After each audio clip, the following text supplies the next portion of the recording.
I broke down. I've never cried so much in my life. I fell to my legs fell out from underneath me. I fell to the ground and my nose started bleeding and I was just Yeah. screaming, I'm so sorry, I'm so sorry. And I couldn't control myself. I lost at least $100,000 across that 10-year period. I outlaid every cent I had in my account to my name that day. I lost every cent to my name. So by the time we left the pub, I literally didn't have $1 in my account. This was going to kill me at some stage. Yeah. You're covering lie upon lie upon lie. My partner basically said, look, I'm not going to guarantee anything. I'm not going to guarantee I'll stay with you, but I'll give you a chance to prove yourself. Failure is like everything else in life. It's just between Never fail. I need to know to get to where I want to go.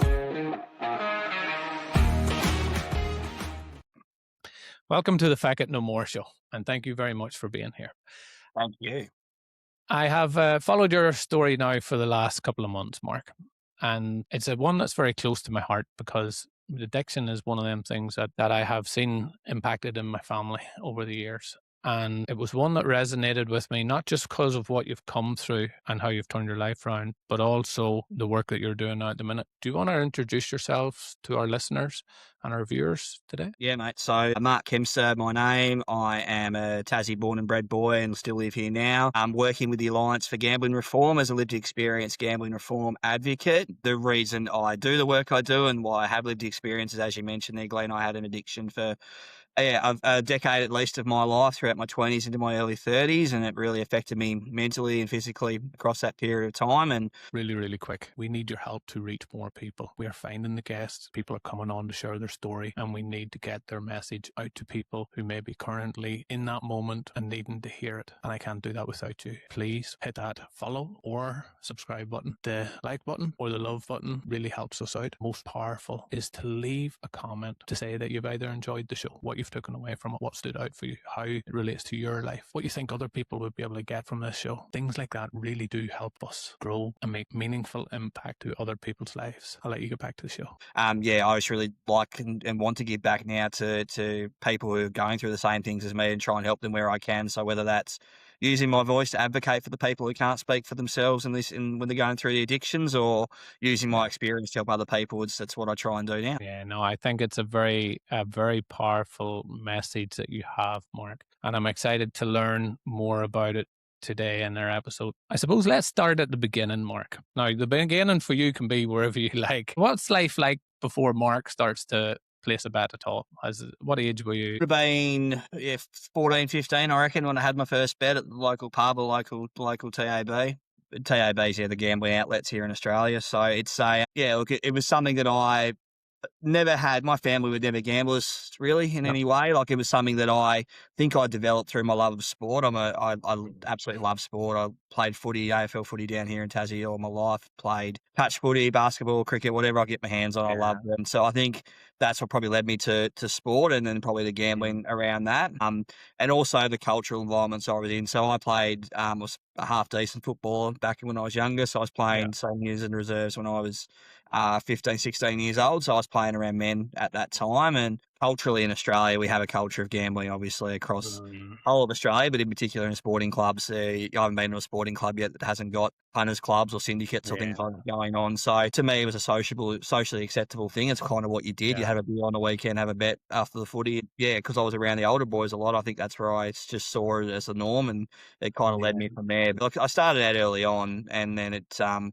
didn't really develop into an addiction until we had the proliferation of smartphones and gambling apps coming on those smartphones in the late 2000s is when it really took off for me. So you really think that transition, what age are you in them early 2000s, whenever that smartphone starts coming in? What are you, 25? I would have got my first smartphone when I would have been in college. So that would have been 2007-ish. I would have been 17, 18 years old, I reckon, when the smartphones came in. I remember having, one of the very early iPhones. So from then on, that's probably when, within 2 years of having smartphone and gambling apps available on the smartphones, that was without the data. They probably come in 12 months later, the main companies. I reckon I had up probably a dozen of the companies all had gambling apps. I would have had them all on my phones and had accounts with them all by the time I was 20. And then, throughout my 20s into my early 30s is when, basically lost that whole decade to the addiction. Don't remember my family gambling at all outside the odd Yeah. tap lotto tickets. Dad was never a gambler. He loves his sport as well, but was never a gambler. Yeah. All enjoyed having a beer together and that type of thing, but never, Of there was course. no alcohol addictions or anything like that. It came from a pretty straight-laced family, to be honest, and very Yeah. loving family, which I'm very grateful for. But like nothing would have led me. I probably do feel like I have a bit of an addictive personality, but I still don't think that also leads you to addiction. I think that can sometimes people can look at it that way, but addictive personalities can be good things as well in a lot of Oh, ways. I totally know they're a good thing because I've applied them into good aspects of my life that has brought Exactly. Yeah. positive things. I think it's just more where we apply that energy to, which is the big thing. 17 to kind of 25 or whatever is the case. When do you really start noticing it becomes a problem, Mark? At what stage do you think, okay, this has now got a hold of me? Did you recognize that along the way, or is it only now with the benefit of hindsight? No, very early on. Like within the first, say, 2 years, after about 2 years of gambling pretty constantly, I knew I had a pretty serious issue, and then I would have hit it for another 8 years after that, I reckon, at least, because it was, Okay.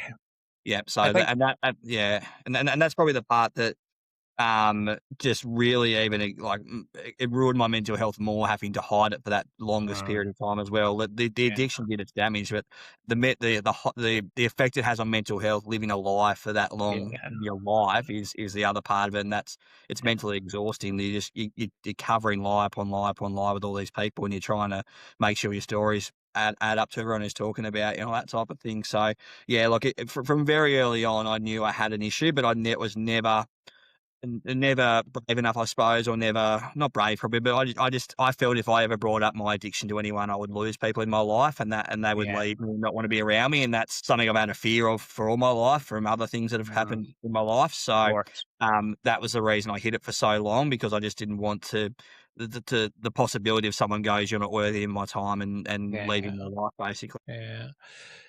Look, that makes perfect sense. It's a shame of, I suppose, people perceiving it that you're doing something wrong or that the addiction is something wrong, and that's a very common theme that, along with the people that I have kind of talked to and worked with over the years, it's that call it shame, call it not being sure of how people will react to it, is something that prevents people from talking about it and holds them back from actually then being able to work through it. I want to just spend a moment, because that 8 years is a big part of your life at that stage. Like it's a long time to know, okay, God, this is a problem and a challenge for me, and to have to go through it.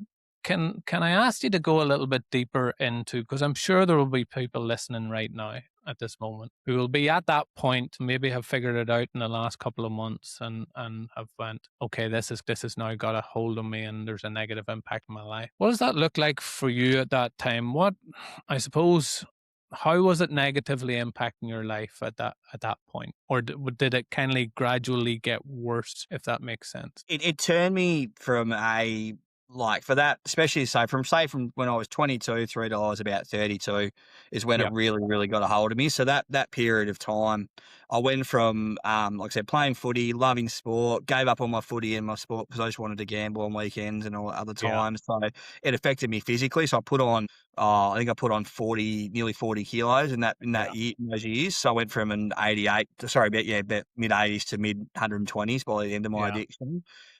So it affected me physically, it affected me mentally. Like I was just a shell of the person I was by the end of it. I was went from a really fun-loving, sociable, I believe quite funny person I am, but to just an angry, vindictive arsehole to be around basically the whole time. I was never violent. I was never anything like that. I was just a shit person to be around the whole time. And my partner told me that. Like we've gone over those years now. We're still together. It's the luckiest thing I have is that she stuck by me through all of this. But we've spoken about now, by the end of it, when everything came out, she was preparing to leave me, and I had a 3-year-old son with her at the time. So all that type of thing would have that's what it got to it. It completely she lost the person she fell in love with through that period of time, and she's told me that now.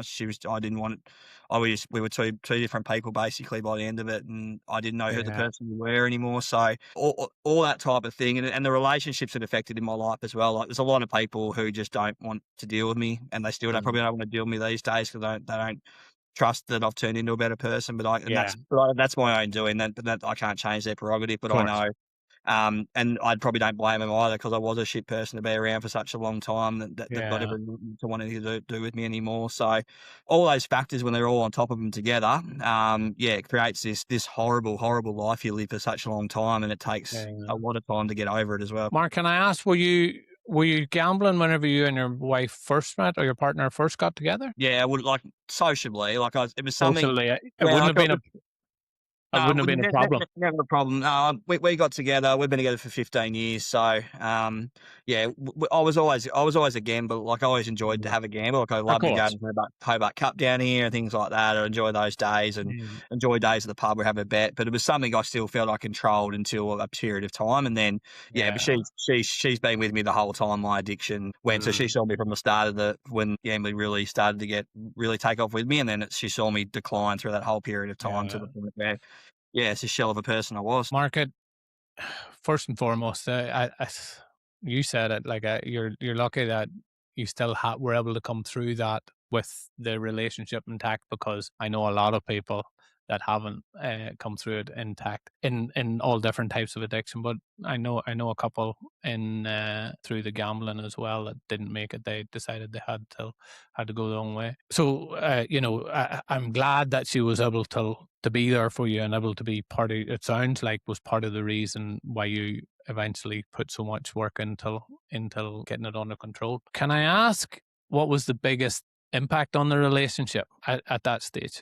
Just that I wasn't present, and I just wasn't a nice person to be around. I was always angry. We'd argue all the time. I was always on my phone. I wasn't present at social events or friends' weddings and friends' birthdays. I was just always on my phone the whole time. And I still have that now. Even though I haven't had a bet in 6 years now, I still have this habit of picking my phone up all the time. It's just a muscle memory I have from doing it and to looking at my phone. So I seem to not be able to get away from it, but it's just the presentness and just not being in the room. Like you're in the room, but you're not in the room type of thing. And I think that took a toll on her for a long time because she had to explain to people, her friends, why Mark was being so negative or why Mark was arguing with people. Or what? Because I used to have a horrible habit of going on social media as well and just arguing with people on social media about stuff I had no idea about, just because I wanted to make other people feel shit as well, because I was feeling horrible myself, so I'd vent on there to people and just say horrible things to people on there because I'd become like a troll of a person on there because it was some outlet for me to try and get some of the negative, angry energy out of myself and not have to do it on people in person. So all those things led to she had to defend, like she'd be out in public and Mark would go, people would go to her, oh, why was Mark saying horrible things about that person? She'd have to try and defend that. She would have got sick of it and not completely understand that she would have got sick of that type of stuff doing those things. Yeah, that makes perfect sense. In terms of financial impacts, any financial impacts? Did she know how much you were betting? Was there the like that in a relationship? I've seen, I suppose, in previous people I've talked to and worked with, there's the hiding of the kind of how much it was costing and things like that. Was she aware maybe of just how much you were gambling or the problem that was there at the stage? Yeah, nothing, because we had separate accounts the whole time, and that was we're very lucky we did. We never joined our accounts, so very lucky that we didn't, because we wouldn't be together now. I wouldn't have thought, but so I lost at least $100,000 across that 10-year period, and that's probably unders. I haven't gone back and done all. It's at least 100, but I'm very confident it's more than that. But I don't want to put myself through going through old bank statements and working what exactly was. But I know I burnt through a redundancy payment. I took money out of my super during COVID when you're allowed to. So I took 2 lots of $10,000 out of my super. So I've lost 20,000 out of that. So it's going to affect me down the road.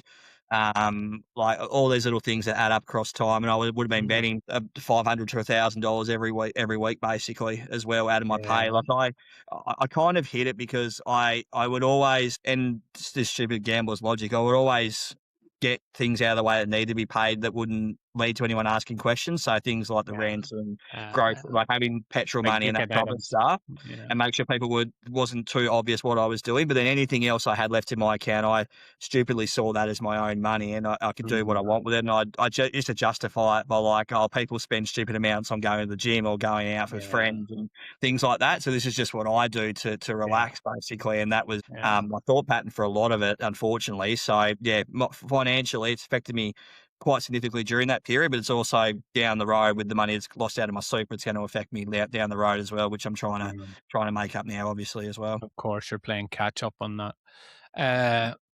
I agree with your theory of not going back and looking back over all the bank statements and all, because I'm a firm believer in, regardless of what it is in life, whether it's gambling, whether it's drink, whether it's just being a cunt, it doesn't really matter. But going back over the past, we can learn from it and we can gather things from it, but we have to draw a line in the sand and get to the point where, okay, it's now about all of the future. I'm more concerned about the future than I am about the past. It's just, we can't change the past. We can influence the future.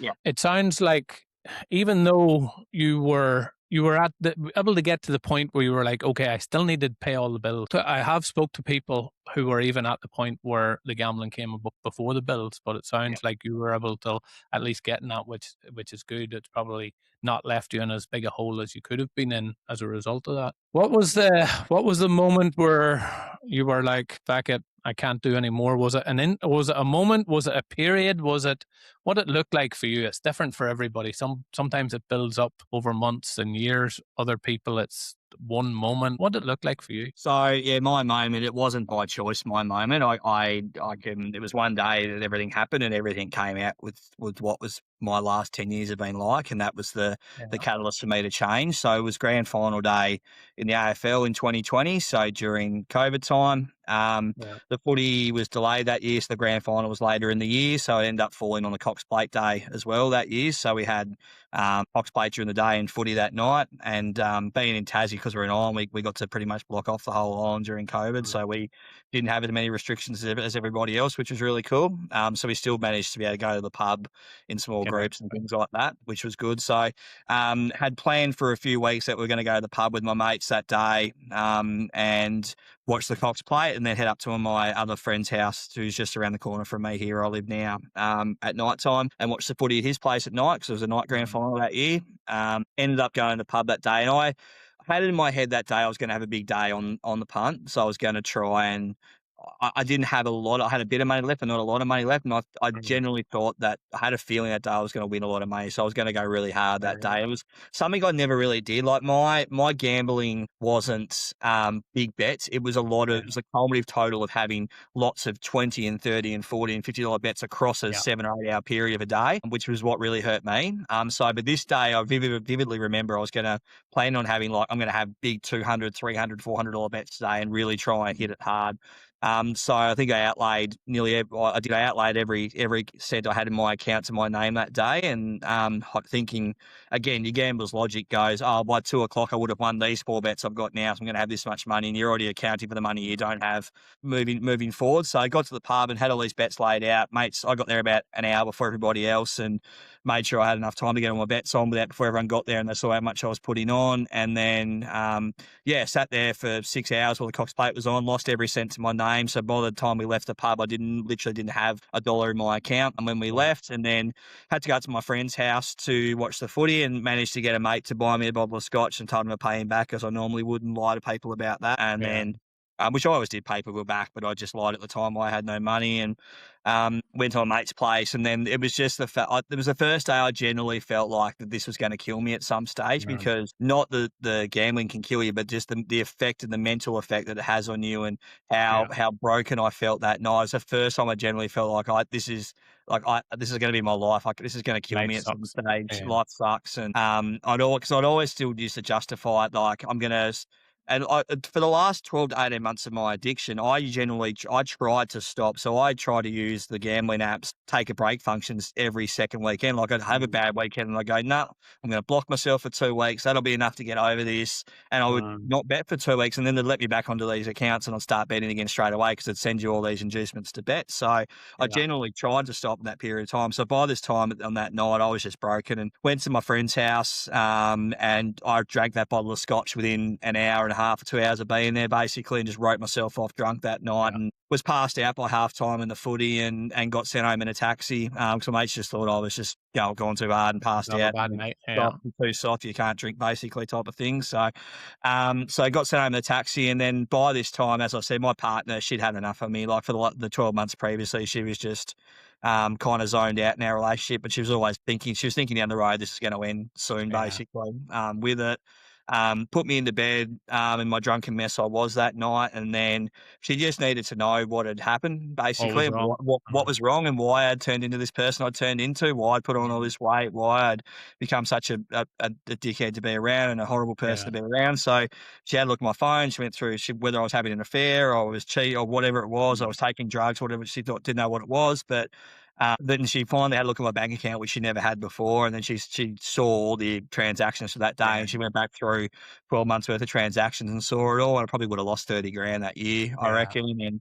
And then there was that glass shattering moment in her head about what had happened, and then it was my son's second birthday the next day, so we had people coming around to our house for a barbecue the next day, and I woke up unaware that she'd done this the night before, and so I woke up and got up and did my son's brekkie, and then laid on the couch in my hungover state I was, and waiting for people to come round. Then she got up and she just I vividly remember she come and sat on the couch in front of me on the other side of the room, and she said, "Mark, I know what's going on." I'm like, "What? What are you talking about? Just leave me alone. I'm hungover." She goes, no, I know what's going on. You've got a horrible gambling addiction. And again, the first thing you do, you deny it, because I've lied for 10 years of my life. So I denied it straight away. And she goes, no, I know. And then she'd taken screenshots and showed me all the bank account statements there on her phone that she sent to herself. And I broke down. I've never cried so much in my life. My legs fell out from underneath me. I fell to the ground and my nose started bleeding. And I was just screaming, I'm so sorry. I'm so sorry. And I couldn't control myself. And then, and she left me for a bit in the room I'm in now, basically in the same room I'm in now, and she'd come back to me in half an hour, and I was still just a mess. And she goes, "You need to pull your shit together, because we've got people coming around. You're not going to ruin your son's birthday because of what you've done, and we'll deal with this that night." And then had to basically spend that day, and that was the worst day of my life. That I just sit there in that day and had all my family, all her family around there, and I don't think I spoke to anyone that day. And I cooked the barbie by myself in the corner and didn't want to associate with anyone. And then and then I had to get my mum had to come back up that night because she knew something I wasn't right that day. And I said, "Oh, can you come back up when everyone leaves? Got something to tell you." And then I told her, and the same thing happened. I just burst into tears. My just legs went out, my nose started bleeding, and it was just this huge thing that just come off my body basically at once. And it was just this 10 years of pain that had left my body all within 24 hours. And then, my partner basically said, "Look, I'm not going to guarantee anything. I'm not going to guarantee I'll stay with you, but I'll give you a chance to prove yourself. I don't want to take you. You are a good dad. I don't want to take your son away. And for his purpose as well, I don't want to take him away from you this early in his life either. So I'm going to give you a chance to prove yourself." And that was the catalyst I needed. That was the kick up the arse I needed. And it was probably then that I realized that people weren't going to leave me because of this, and wasn't. And that's the big thing about it. Like, I had this fear for so long that as soon as I told her that was the end of my world and they were gone, my family was gone, I was going to be kicked to the curb, basically. And it was the complete opposite. My family supported me so much. My partner's still together today. My best friends and my mates who I told the next day as well, they all supported me. So all those fears I had for so long were obviously in my own head, and which most of your fears are. And and then basically slowly started to rebuild my life for the next 6 years after that. Yeah. Mark, it's very similar to a story that I've heard. I worked with a young guy, 25, came to me probably end of last year. Said, "Glenn, I need to change my life. I've got this problem." It was actually his boss reached out to me first, and he had got into a very similar situation. His was a shorter time frame, but it was costing more. He'd spent 5,000 in one day, in the space of an hour was his moment where he was like, "Fuck, I can't continue to do this." But he said the exact same thing as you. As soon as he told somebody, it was like a weight had been lifted off Oh, his yeah. Yeah. shoulders. Yeah. Pretty much the exact same way you described it. Yeah. Different elements to it, but that exact same feeling of feeling like, I've now just shared this problem with somebody. And I think that is a real powerful message for anybody that might be tuning in and might be listening to us or watching us now at the minute. Getting to that point where you can share that information with somebody is the hardest step, but it's probably the most impactful one as well. Would you agree with that? I totally agree. Like I tried to tackle this for 10 years of my life by myself and it almost killed me. The only time I started to genuinely recover was when I told someone. And if I didn't do that, I don't think I'd be here speaking to you today. When I think it's Mm, going to kill me in this last 6 years mm, if I was still doing what I was doing, because I would have lost the people around me just because I didn't change, and I wouldn't have had my son in my life as much as I do, and I wouldn't have my yeah, partner in my life, and I wouldn't have any money. So like it would have killed me. And so yeah, the relief you get from sharing your concerns and your issues with someone, and having someone there to lean on and support you and talk to, you can yeah, talk to through your tough times. It is the absolute most crucial thing I tell everyone, because I do a lot of counselling of people now as of well with the course. role I do with the Alliance, apart from advocating and being the media lead for the Alliance. I do well, given that my face is out there so much on radio and TV talking about it these days, I get so many people asking for help as Reaching well out. from Yeah, me, reaching out. So I've become this quasi counsellor for a lot of people across yeah, Australia, and it's the first thing I tell everyone: I can give you all the advice in the world, but you need someone there to support you. I'm not yeah, there with you to support you. You need yeah, someone there you can talk to, even if it's a friend, a colleague, it's your wife, it's your mum, it's your dad, it's your yeah, sister, whoever it is. Have yeah. someone there to support you, because you can't do this by yourself. Yeah, I think that's really great advice, Mark, and I do totally agree with that. Before we move into the actual recovery part, because I want to really just lock it in for a few people that might be sitting listening and thinking, I don't really think I've got a problem. It might be a problem, but it might not be. I think I'm in control of this. That emotion that you felt on that morning where your wife called you out on it, what do you think that was? Where did that relief, that or the bloody nose, the emotion of, oh my god, what came first? Talk me through the steps of the emotions. I can guess what they are, but I think it's probably sounds, it's gonna have a bigger impact coming from you. What emotions, or what's the stages of emotions at that stage? Are you angry Well, whenever she first calls it out? Are you relieved? Are you upset? Are you oh, well, disappointed? the first time she called it out, I was just pissed off that she was annoying me while I was hungover, and I was like, "Well, leave me Yeah. alone," and then piss off. And then when I saw her, I could tell that something was different. And she when I actually looked Mm, up and looked at her, and I could see her, and she was almost in tears herself on the other side of the room, and I'm like, she knows something, and she kept saying, "No, I know what you've done. I know what you're doing. I know what it yeah. is." And then it turned into fear. It was the fear of this, and it was the biggest fear I'd actually ever felt in my life, because it was all my fear of losing someone, losing the most closest person I have in my life, was Yeah. coming to the fore of something I had nightmares about for years. So Yeah. it was the biggest fear I'd had. And then when I eventually told her, and I said to her, the first things I said to her, like when I actually admitted, I said, "I'm so sorry," and it was the release. I think it was this release of tension. It was this 10 years build up of fear and tension and mental exhaustion that left my body at that time. Mm, And I think that's why my body just gave way. That's why I think yeah. my nose started to bleed, and my legs went out from underneath me, and I fell to the ground, and I didn't have any control of myself, because I generally feel Mm, that my body was, and my brain was so exhausted for 10 years mm, of battling this by myself, and 10 years of lying and covering up and having to be completely switched on 24/7, or every time, every moment you're awake, you have to make sure that you're covering what you are doing and telling people. I think that's what led to my body at the time just gave way, and it just needed mm, to. It was a breaking point basically, and again, within 12 hours later, that night when I told my mum, the same thing happened, and I think My mum, I absolutely love my mum. She's an amazing woman, and I took advantage of her a lot during my addiction in terms of borrowing money off her and lying to her for 10 years as well. And the same thing happened. It was the fear of what was she going to say to me? Was I going to lose my money? Yeah. Was she going to storm out of the room? Was she going to say she didn't want me to be a son anymore? Or was Mm. she? And that is just such. Looking back, saying that now is the dumbest thing in the world. But at the time, that's That's what you genuinely felt, how you eh? feel. So like it's this fear, and fear takes over, and yeah, and then the same thing happened, and yeah, so I think a lot of it comes from your fear. It's the release of fear, release of tension, and your body is just a breaking point, and it needs a rest, basically. Yeah. You mentioned the toll that the lion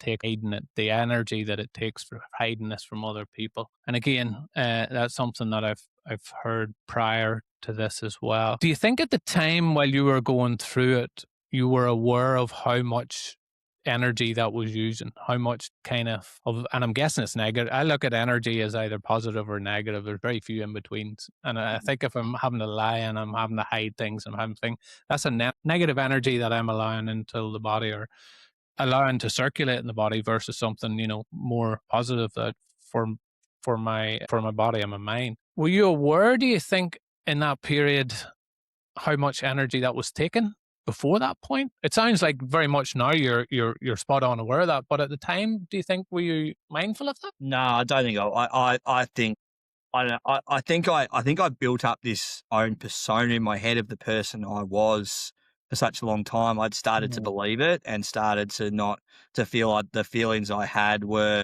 legitimate and they were real. And even though they weren't, basically they were lies I was telling people. But I started to believe those lies myself for a long time. I think Yeah. about the person I was, and so I think I was in denial for years about it. And like so, denial as I knew I had a problem, but denial into how much it was affecting me and how much it was Yeah. affecting other people around me. I Mhm. think that was a big part of why the relief was so big at the end of it, because I could, You like can I said, now it was talk about it. at the time. So yeah, at the time, no, I don't think I was fully aware of Mm. anything, how the bigger toll it was taking. Or looking back at it now, I did used to sleep in a lot and that type of stuff. So obviously, I needed my body, my brain just needed the rest type of Mm. thing. So looking compared to now, where I'm up at 5:30, 6 a.m. every morning Yeah. doing things Yeah. Doing basically, and different. I feel much better about myself for doing that. So those little That's smart. things, you look back at it now and you go, yeah, well, that's clearly what was going on at the time. Do you will you find yourself very high where you had the moments of I'm on top of the world, I'm maybe having a few bets, and then very low moments, or was it more just constant low moments for you? I've heard it described where you're going from that high to you're winning and you're in control and you think you're on top of the world, and then all of a sudden you've lost everything, you've no money and thing, and also the anticipation was. I remember somebody telling me the anticipation of the waiting on the bet and expecting the bet to come through was like a high. Was it look like for you? Did you notice yourself having high and very low moments during that period, or was it fairly consistent for you? No, definitely highs and lows. Like I said, I was just, Mm. and that was, I think, why it was so hard for my partner, my family to be around me a lot, because I was up and down and up Yeah. and down. They didn't know which mark was turning up from day to day, Okay. basically. So, and that would go with my betting. If I was winning, I was up, and if I was losing, I Mm. was down. And the down parts would then lead to me. Like I said, I put on all this weight because when I was down, I'd go and eat shit food because I wanted to Yeah. have something Comfort, want something comfort food. like a Yeah. Big Mac tastes great, so I'd go and have a fucking Big Mac because it Yeah. just tasted good and that type of stuff. I needed some type of reward in my life, and also because I had no money, so I was eating shit cheap food because I had no money from Yeah. takeaway shops. So like Yeah. it's these things go up and down, up and down, up and down. Then like you feel really good about yourself, and then you might lose some money, and you see yourself in the mirror, and you see how fat you've got, and you go back down again, and all this type of stuff, and you're not playing your sport anymore, so, and all these type of things contributed to it. So yeah, I was just up and down the whole time for a good at least 6 to 8 years. Yeah, okay, that makes perfect sense, Mark. And again, what I'm trying to do here is if we have, as I say, our community watching and listening, if they can spot that highs and lows and understand that while it's not unnormal to have high moments and low moments in your life, if it's a constant high, low, high, low, high, low, high, low, that's gives you a sign that something's maybe not quite right. The recovery. So you have the hard discussion. You realize that, okay, this can't continue. ultimatums there. What's the next foreseeable future like in terms of you getting the help and the recovery? Mark, what does that look like for you? Yeah, so the next 12 months, it was the most difficult 12 months of my life. Like I had to own up to everything I'd done. I had to own up to all the lies I'd told to start with to get better, because from that point on, I know apart from little white lies about Santa Claus and things like that, I don't think I've told a lie Yeah, since then.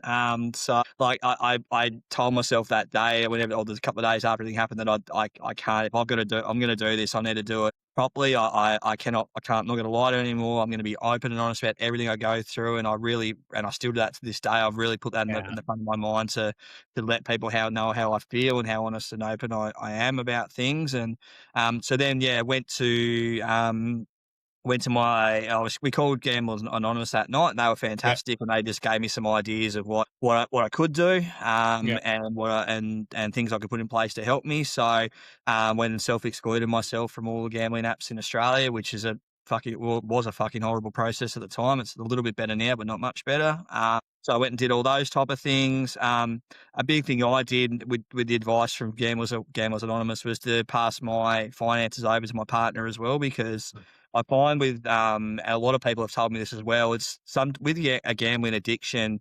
My psychologist, who I went to sort of psychology appointments as well during the time, but explained it to me in the fact that uh, uh, there's always a vice in someone's addiction. So whether it's an alcoholic, it's alcohol. If a drug addiction, it's the drug of choice. But gambling with a gambler, your drug isn't sometimes the actual the betting. The drug is the access to money. That if you don't have your yeah, access to the drug, which is the money to use, and you don't actually can't bet. So, yeah. and I found that a really good way to do it. So, as humbling as it is for a 32, 33-year-old man to not be able To to give control. navigate, look after his own finances and ask for budgets and money every time Yeah, you leave the house, it was something I had to do. So, and to this day, we still do yeah, that. So I still get a budget every fortnight now, but yeah. I've got my own cards and things again now, Of which is course. so good. I've built the trust back up there again, and Yeah. trust is such a big thing you lose in any type of Mhm. addiction. So you lose, you got to rebuild that trust with Yeah. everybody as well. So I did that. Yeah, went to a lot of psychology appointments. Went to my GP and got my mental health plan sorted out to get Mhm. subsidised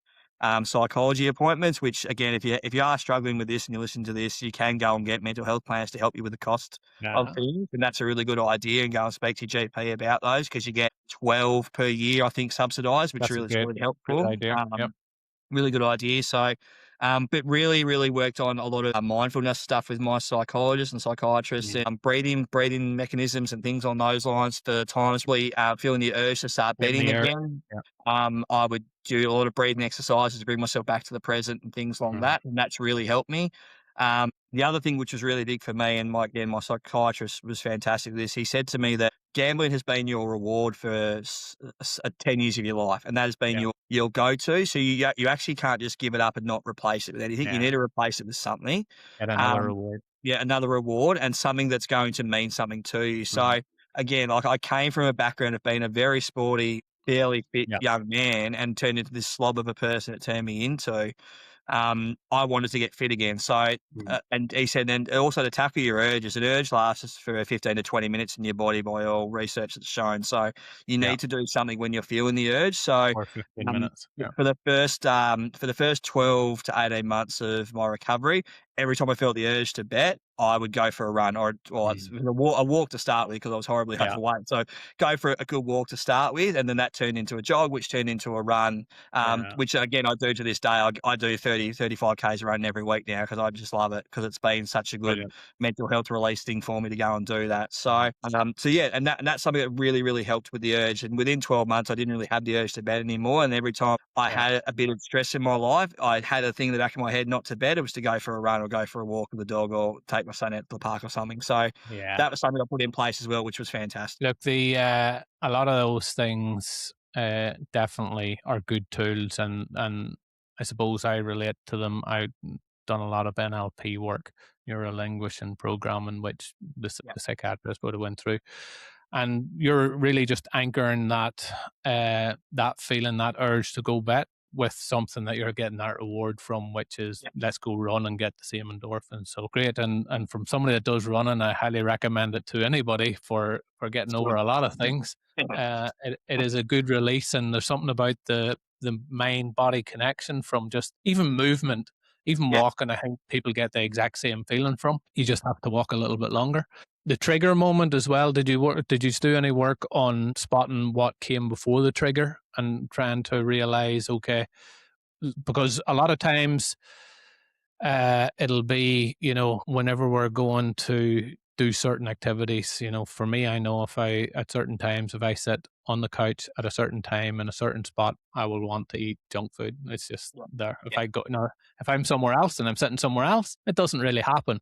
But so understanding what triggers us to want to do the thing that we want to do is also a good way to identify them triggers. The 12 months, you talked about going to the Gambling Anonymous. Was that a weekly, monthly thing? Was it a one-off call? What that look like for you? Is that something you'd recommend people reach out to? Was it helpful?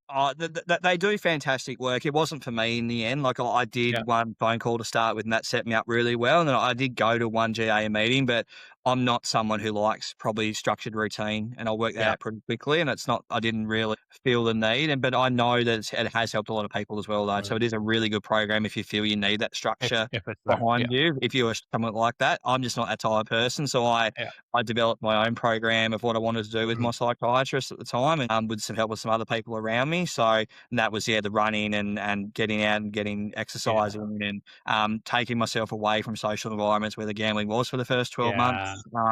And also the hard thing really was for me not it kind of, I had to give up my love of sport for a long time because I couldn't sit down and watch the footy or the cricket or the basketball without putting gambling ads thrown in your face. So I had to give that up, which I still watch sport on delay to these days because then I can flick through things because I don't think it would ever be a trigger for me now to gamble. It's a trigger for me now to want to punch the TV because I'm sick of the fucking shit I see on there.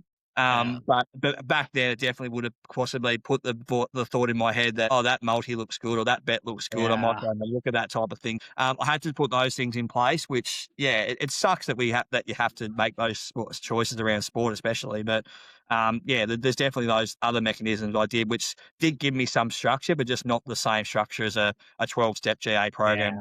They do with those ones. Yeah. Look, whenever it comes to the addiction, I have, I know people have gone through the GA, the AA, the DA, all, and went through the program and has found really great results from it. Although I equally now know, and I thought at one point in my life, because my father went through the AA program, and I seen how well he was doing for a long time whenever he was in that program.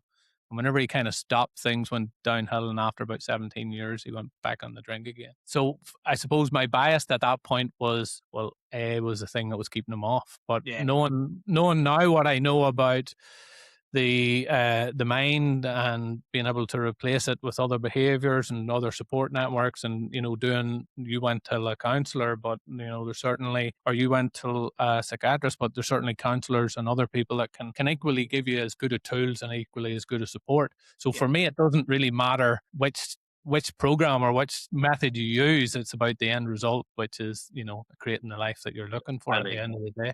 The BetStop app, you talked about the one where you had to go and you had to, put in your details, and it's got a bit easier. Can we talk a little bit about that? Because I know from working with that person that was one of the tools he found very useful, because he was getting apps flashing all the time, offering him stuff and offering him money and calling and reaching out and doing all these things. And that wasn't even something I was aware that was out there. But in fairness, part of my advice to people is get curious. How do other people stop? What's out there? What tools are available? Rather than just give people the tools, if people can get curious and start to look for them, it gets them to buy into it more. And he come back and he says, oh, look, I've come across this thing, BetStop Australia, I'm pretty sure it was. And he puts in his details. He had to put in a support person, which he used myself as. I had to sign off on it, but pretty much then it blocks everybody from contacting the thing. Was that a similar type thing that you come across, Mark, or is that something that you're aware of? Is it something you recommend to people? Yeah, so BetStop's a national self-exclusion register that the government runs. It's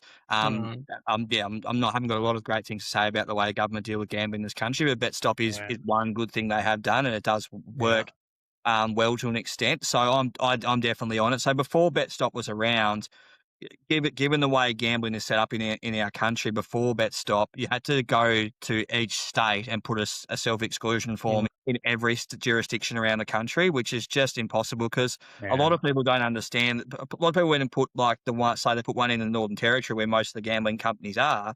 They Yeah. put that one in there and go, oh, well, that's all done. But then 6 months down the road, they're getting messages from companies based in New South Wales or Yeah. Victoria, and then they're not knowing why they feeling they can't get out of it. So Yeah. BetStop allows you to go. It's a one-stop shop. You can go in there, and as you said, you put your details down. You can put a support person down if you want to. If you don't have one, that's fine. You don't need to put Yeah. one down either. But you can choose to ban yourself from. It basically bans you from having an account with any online gambling company in Australia, and it bans Yeah. them from advertising to you or sending you any type of Yeah. messages, inducements, or calls. If they do, they'll be fined because of it. But so yeah, I did that the first day it came out. So you can choose from 6 months to 12 months to 2 years to I'm there for life. I chose a lifetime ban. I don't want to go So back he and chose gamble ever life as again. well. Yeah. Yeah, so there's all these different options you can have, and it has worked really well for a lot of people. So if you do feel like you're struggling, and even if you just want to break, like you said, if you think it's, oh, I'm not sure if I've got addiction or not, but I'm not happy with what I'm doing with my gambling, you can go in there Yeah. for 6 months and just block it for 6 months and see how you're Good going idea. after that.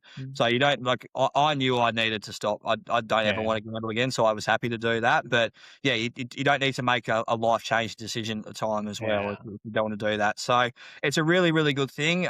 It's not foolproof, unfortunately. Like Of course. there's a lot of cases where there's gambling companies working around the grey with it because Mm. unfortunately their business model is to make people addicts. So if they start Yeah. losing, they'll start doing other things. Yeah. So, but it is really good, and if you, it's a great little tool to put on there. Another one that I use, which is really good, is called Gamban. So Okay. GAMBAN, and that is an app you can actually put on your phone that physically blocks you from actually opening any website on your phone to do with Oh, gambling. brilliant. So it's a English-based company. They are. I don't get paid by them. This is not a paid Yeah. promotion, but I just know it's worked really, really well for me in the past. And Yeah. it's about 100 and something, or maybe close to $200 a year for the subscription, Yeah. but it's worth every cent because I literally can't open like if I wanted to go to Sportsbet, even type in Sportsbet into Google, it blocks it. So I can't even Oh, go brilliant.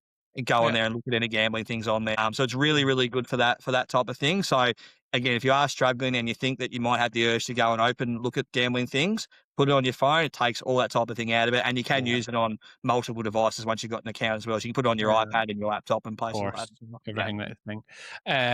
No, that I like that. So that was Gambam. Was it Gamban, the app? yeah, Yeah. GAMBAN.com it Yeah. is. And you can download the stuff from there. Yeah. Excellent. Look, I think that for me, it's like any problem that we try to face. First and foremost, if we know, okay, it's a problem, I want a solution, and then it's about what tools you can get in between the time. So, any tools that you can gather plus any then techniques on a mental aspect really helps to make it easier to give it up or to change that habit and that behavior. You said for the next year, that first year was the hardest year of your life. Now, from memory, I think you said you're about 8 years in now, 6 years in now, are you? 6 years in, yeah. I'm 30. I'm turned 38 a couple of months ago. Yeah. So Yeah. So 6 years in, and congratulations for that because that takes a hard work. Did you notice then after them first hard 12 months that it got easier, Mark? Oh, definitely. Yeah. After I kind of got myself into the type of routine that suited me, it's become a lot easier. It definitely changed the person I was. Like I started running, so I got myself fit again. I'm back down to high 90 kilos now, which is not still not where I want to be, but it's better than 125 where I was. So I've lost 25, Sure. 30 odd kilos nearly in the last 2 to 3 years. So I feel better about myself in that way. I'm physically more healthy and just I don't have the urge to gamble anymore, and I'm a completely different person. I'm back to the person I was 12 years ago before I started gambling. Like I am just I feel different. I walk around with my head up, my shoulders back, and I walk around much prouder of the person I am now because of the work I do now as well, but just because I've been able to get through this. But like I do feel like I am one of the um unusual cases, like because I'm not what normally happens. Basically, is what I probably try and say. A lot of times I do these interviews. I'm normally with addiction, you will relapse at some stage. It's majority of people do relapse. So I went cold turkey and I managed to do that. It's not for everyone the way I went about it. So again, if you listen to this and you have struggled to get to get out of your addiction and you do relapse, it doesn't mean you can't do it. It just means you reassess where you're at the time and you put different things in place moving forward and you go again. It doesn't mean you're a failure. It doesn't mean you're not going to succeed with it in the future. It just means you need to find your right path for yourself to get on. So I really do try and push that when I speak to these type of talks, because I feel like I'm unusual compared to everybody else in that way.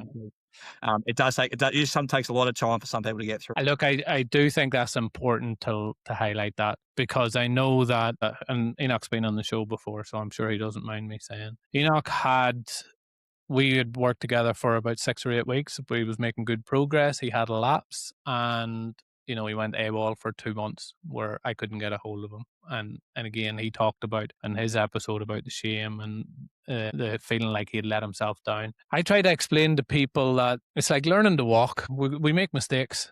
We don't always get it right. Sometimes we have to make the mistake to get it right the next time. And for me, it's just a case of, I think sometimes we can put so much pressure on ourselves to think, I have to get this right the first time round. So I think that is a very powerful message that, hey, look, there may be times where you slip, and that's perfectly okay. It does not put you back to square one again, because you've got the knowledge of however length of time was a day, whether it's 6 months or whether it's a year, of how long it's been. You've got all that knowledge of, okay, I still know it's not good for me. I still know I want to stop. Now, what do I need to tweak and change in order to make that happen? So I think that's a really excellent message to put out. I want to move into the talking about how we're getting bombarded at this stage and how big the industry is. And that's, for me, is a whole different level where we need to try now and do more work. But before I get into that, I want to ask you a question. The hard truth question. Do you think, is there any question you could have asked yourself in them 10 years that might have prompted you to change things earlier? Sorry for the interruption. I'll be super quick. Thank you so much for being here. First and foremost, thank you for following us. Thank you for liking our show. Thank you for supporting us from the very beginning. You really are one of the ones that have made a difference, not just to the success of the show, but to other people's lives that are listening and getting the benefit. The feedback that I hear every day doesn't come down to me. It comes down to you, the viewers that like the show. And saying that, if you really, really want to help continue to support us in the future, you can do 3 simple things. 1, hit the like and the love symbols. Simple. 2 touches of buttons, whichever platform you're watching it on. The second thing you can do, and again, depending on where you watch it, hit the subscribe, hit the follow. Let the platforms know that you're engaging, you're enjoying it, and that you're sticking around. Third, most importantly, leave a comment. What do you like about the show? What did you get from it? What do you think other people will get from it? What stood out for you? What would you like to see more of? What did you not like? Those type of things engage with our community, because what it does is it helps other people that might be looking for it, that might be needing it to make that change in their life at that time. It helps them find it easier. So again, I'll not keep you. Thanks for watching. Thanks for being part of our community. We're creating something very special here, and I'm privileged to be a part of it with you. Let's get back to the show. Is there anything, looking back on it with the benefit of hindsight, that you could have potentially asked yourself that might have saved you a few years of pain in that space? Good question. I don't think so.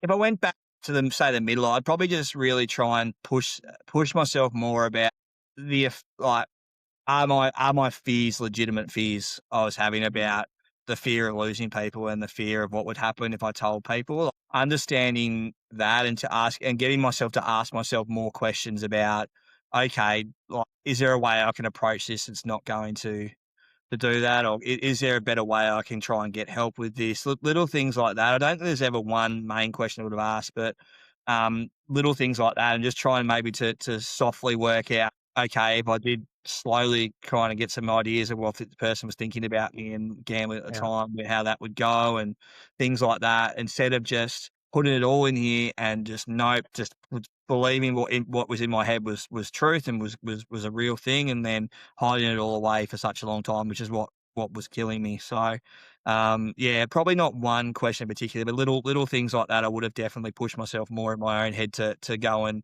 explore those ideas I was having a bit more. Yeah. So them negative thoughts that you were having about, okay, people will leave me, I'll lose people if they understand what I'm going through, and maybe how do I give up, them type of questions you would have asked yourself earlier. If you've got somebody giving somebody advice out there at the moment that is currently in that position before they stop, when would you recommend that they ask themselves that question? Probably as soon as you start to feel like you've got a problem. Like, it's hard because everyone's journey is different, and there's probably no 100% answer to it, especially with gambling. But I think as soon as you start to feel there might be something going wrong, it probably is a good time to stop and reflect on what's going on with you, and try and tell someone. It doesn't matter, like, tell your friend, tell your mum, your dad, whoever it is in your life you got. If you haven't got anyone, go and tell your GP, go and do those type of things. Find someone in that way. Because I think most people, once they realise when they start thinking about they've got a problem, it's because you've got a problem a lot of the time. The thoughts that come into your head just because there's a random thought. It's probably because your subconscious is telling you something at the time. So I probably would have definitely done a bit more of that and gone, okay, like how am I actually going? Not putting these little fake things in place where I'd take a week off through the app and that would be enough. I'd actually try and take a lot more ownership of it and really, really consider what it was doing and talk to my partner about how she was feeling about me at the time and just be more present and open about what was going on. But it's tough though, because it just depends on the situation you're in. You might not be in the space where you can do it either in wherever you are in the world. So it's a good question to think about though as well. And the reason I'm here tonight and you're here talking about this is that one person might be out there listening and might hear it and might go, okay, actually, I can see that there's a problem. So for somebody listening to know that you would have asked that question a lot sooner than you would have, it just starts prompting their thinking.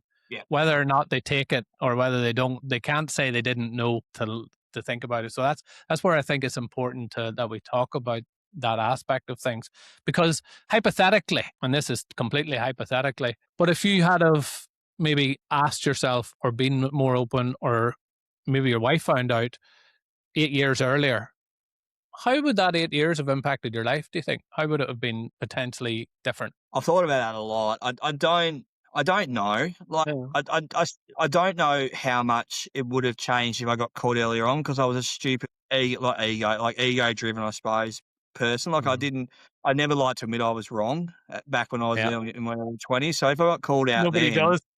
Yeah. I don't know. I didn't have a son. We were early on in our relationship. Do I just tell her that she can get stuff and she can go? Like, I hadn't developed the huge amount of love I had for my partner in that maybe in those first couple of years. So whether it would have been easier for me to just kick it to the curb and go find someone else and not deal with the bullshit.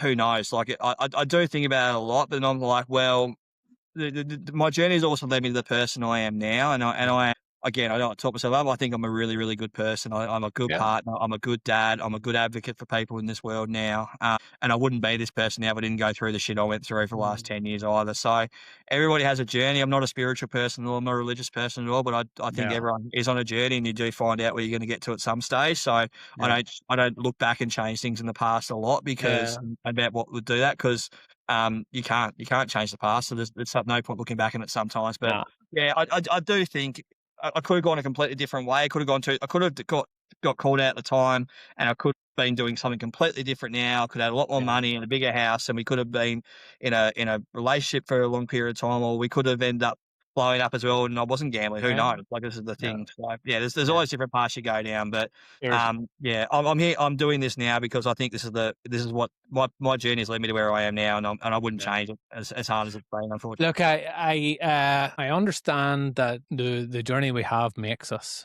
I like to think I don't have any regrets really in life. There's things that I'm like, with the benefit of hindsight, I maybe wouldn't have done now having the option, but I don't regret that I had went through that, because it has made me the person that I have. And I've asked a few guests that question now, and the not changing it, even though it was hard and messed up, is a common theme. I suppose with the interest of trying to make other people's lives better, we don't want to encourage people to continue to go through hard shit.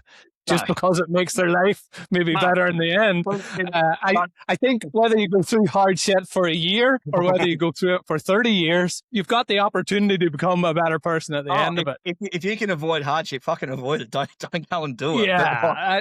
But if you have gone through it and you're in a better spot now, it's okay too. There's nothing wrong with that either. Yeah. But No, yeah, I totally agree. don't deliberately sort it out on. It's just not a I, good thing to go and do. So I totally agree. For me, it's about, I suppose it comes back to a bit of a choice as well of when we decide enough's enough, however we get to that point or how long it takes to that point, we have to understand that the past we can't do anything about. We can learn from it, we can grow from it, but we can't change it.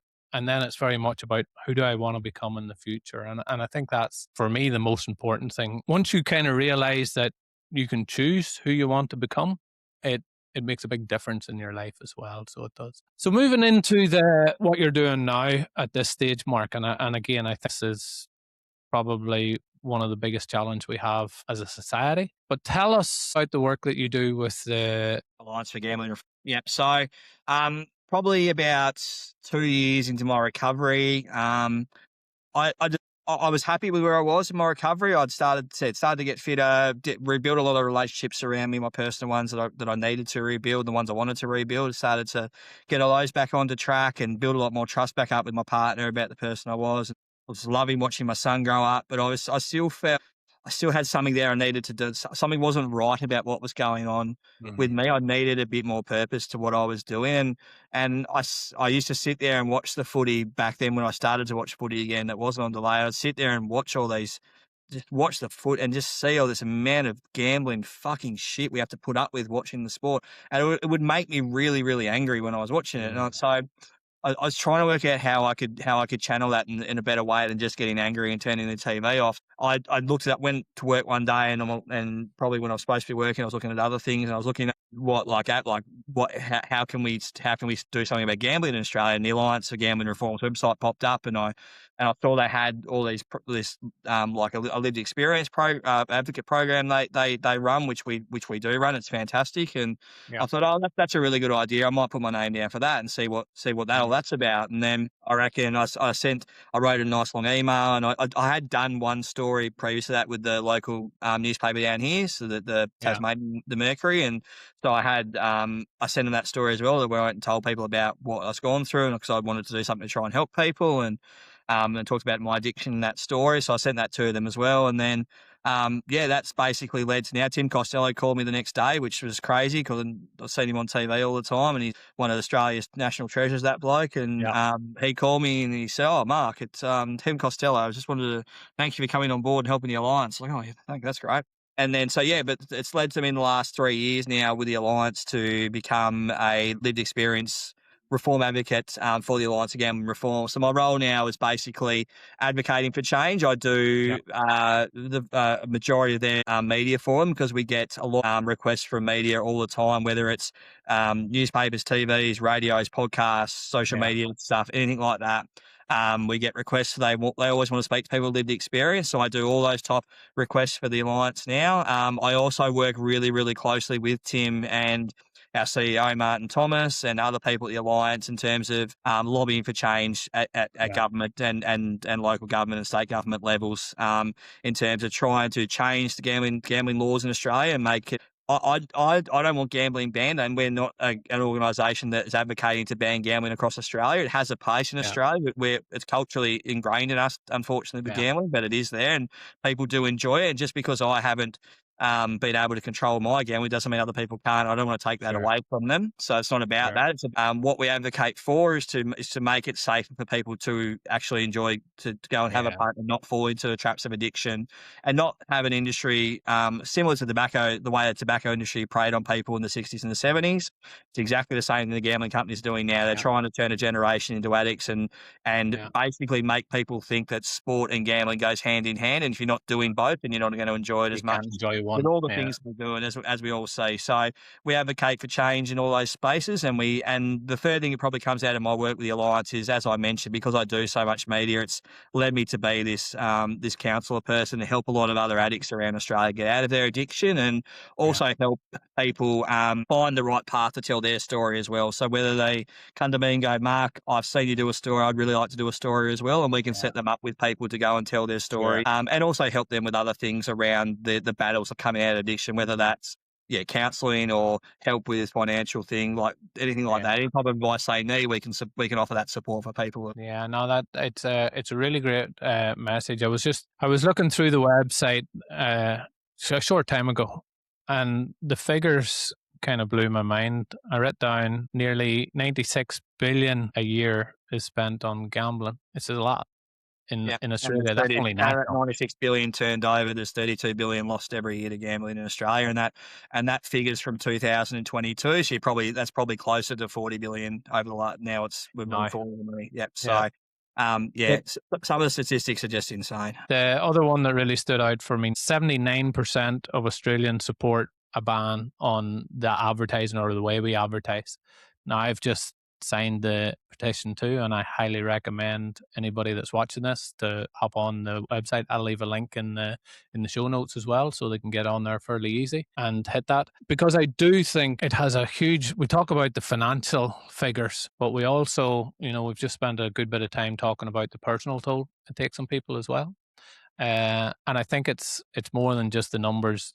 For me, the most important thing is the amount of personal impact it can have on people if they do have a problem. So, like you, I have no issues with everything. Anybody that wants to place a bet, I've placed bets on maybe 4 or 5 things over my lifetime. So I wouldn't say I'm a huge better. I certainly used to bet a little bit in soccer back in the UK, but for people that have identified that they've got a problem, to be continuously bombarded with stuff or encouraged with free bets and stuff like that to entice them back into the game, I think that's where we can do better than just the way that we're currently advertising. So I do absolutely support everybody getting involved with that and leaving their name on it. What do you think is it going to take to make that change? A machine gun. No. I'm like, I don't know, mate. Like we unfortunately have a government right now who's pretty captured by an industry, and I think again Tim Costello, our chief advocate, he puts it really well that the gambling lobby in Australia are our NRA. They are as big and as powerful as what the guns lobby are in America, and that's the type of fight we're up against to get any change. That the power they have in Canberra in particular is crazy. Like when I've been up there and seen the way it operates, they have more lobbyists in that place than any other industry in Australia. So they are constantly in there, along with the sporting codes who are complicit in all of this as well. They don't want to give up their gambling revenue either that they make, and we need strong political will to basically drive us through this. At the moment, we have politicians who are happy to accept the status quo and don't think we need change, even though the vast majority of people in greater society want this change. As you said, 79% of people want these ads banned, and this is not. You don't need ads on TV to gamble. If you want to gamble, you're going to go and gamble. But what everybody knows where they are. Yeah, what the ads do is they normalise it for children and it normalises it for young people to think that you have to gamble, and that's the problem with it at the moment. The incentives and the inducements they send people, we don't need that to happen. Like you wouldn't have somebody who's struggling with alcohol and then allow alcohol companies to send them free beer every week. Like we wouldn't allow that. We wouldn't allow cigarette companies to give out free cigarettes outside the MCG just before putting to smoking addicts. Like it is exactly the same thing. So that's all we're asking to stop. We're not asking for other things to change. So we need. There is a lot of, sorry, I wouldn't say a lot. There is a fair few fairly good politicians up there who are striving for change, but we need the actual leaders of our country to stop listening to lobbyists and start listening to the general population who want the change. And hopefully we'll get there. We have a chance in the next probably 6 to 8 weeks to see some significant change, and we're really pushing hard for that. So if you have got the chance, you've got the time to go and fill out that, you put your name to the petition, that'd be really fantastic, because the more names we get on that, the better. Because at the moment the government it's in the Senate at the moment, changes to gambling laws in this country. So hopefully we can get something done in the next few weeks. Make an impact, fingers crossed. Now, as I said, I've already been on. I've already filled out my details. I encourage everybody that I'll be talking to. I have it up on our social media, and I'll continue to post that for the next few weeks as well, Mark, just to keep it fresh up there. What else can we do? What else do you see that we can do as a society to try and help people on this journey?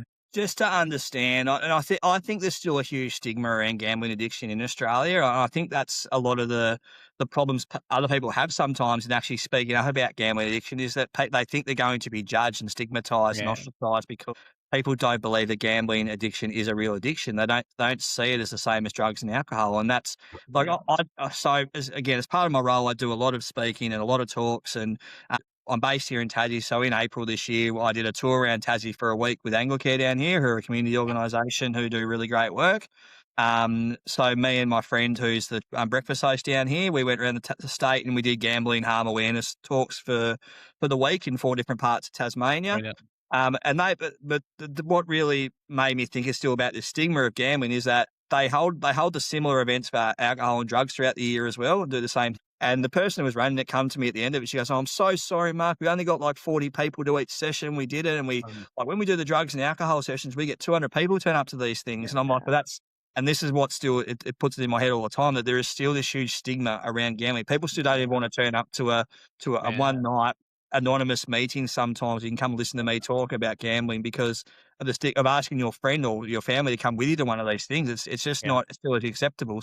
We need to change that narrative in this country around that gambling isn't an addiction. It takes as many lives as all the other addictions do. yeah, We are 100% turning our kids into a generation of addicts if we don't make it safe for people to understand gambling addiction, understand what this yeah, gambling industry is doing to this country. So I'd really, really just advocate that if you do think someone is struggling with their gambling, don't feel like they're the person who they're wrong. Basically, just make sure you go and ask if they need help and if they mm, want to talk about things. If they don't want to, that's fine. But just make it a much safer place for people to be open with about yeah. what they're going through with their gambling. And I think the more that we can talk about it as a society and the more we can share the like of your story, Mark, and have that out there with other people to see, okay, actually, it is okay to talk about this, and life can be better on the other side of this. I think is a very important step. Like I know just in my own line of work with what I do, helping people get to different places in their lives, in since October time, I've had 3 people reach out to me with gambling addiction problem. So, that's only in my small little corner of the world that people might know me. So I think a lot like alcohol, a lot like drugs, there is that kind of, they're talked about a lot and have been talked about a lot for the last few years about the negative impact. For the last couple of decades, that's been going on. Maybe it was because I was around it and I heard it from a young age more. But I don't think we talk enough about the gambling and the impacts of the gambling on it. So look, I just want to really thank you for spending your time coming on and giving up your time today to come on and share that message and make sure that we can get that message out to as many people as possible. Are you happy for our community to reach out to you and have a chat on that? Where Oh, can for they sure. find Like, you? yeah, if you need help, if you haven't got someone you can actually go to and help in your life, you're more than happy to reach out to me. I'm on all the social media channels, so you can reach out to me in any of those ones. I think my details are on the Alliance's website. I'm not 100% sure, so Yeah, just hit me through socials or even just email Glenn and Glenn. yeah, I'll give my details to Glenn and he can pass them on to you as well because I'm here to help people. I haven't got all the answers, but I'm definitely someone I'm happy to listen to your stories and offer advice where I can. But yeah, don't be afraid to speak up. You're not mm, alone in going through this. As Glenn said, he's had 3 people in his life in the last 6 to 12 months come and tell him that we know this is such a huge issue across the country. We yeah. know for everyone who's addicted to gambling, there's 7 other people affected by the gambling as well. Mm. So it's not just the addict. If you're It's the someone who's families and the friends and everybody. exactly. If Yeah. you're a family and friends and you need help or you need support or you need advice, reach out Mm. to me as well. So, because it's just as important you guys look after yourselves as well as much as the person going through the addiction. So, Yeah, yeah. yeah, happy to help in any way. The Alliance is happy to help in any way. And if we can't help, we can definitely pass you on to people who can help us. And look, I echo that sentiment too. I'm more than happy to point people in the right direction and put them in touch with the like yourselves and the Alliance and other support networks out there, Mark. So I think it's really just a case of, and I think I bring my mind back till Enoch, and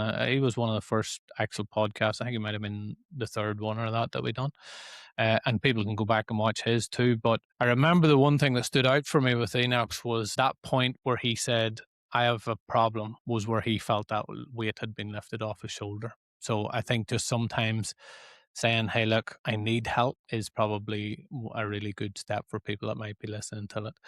Mark, again, I just want to really thank you for your time tonight. I know you're going to get off and put your son to bed, and I definitely do not want to be holding in that. I do want to say, Mark, I think the work that you're doing is absolutely amazing. To have a cause higher than yourself, where you're putting other people first and trying to make a positive impact on other people's lives, is a very rewarding thing. And I thank you so much for doing that for people. And I wish you all the best in the future with that. We're here if we can help and support in any way. And now for the legal part. I'm not a registered mental health professional. I'm just some guy who has gone through life, that's dealt with a lot of issues, and that has really wanted to move his life from where it was to where he wanted to go.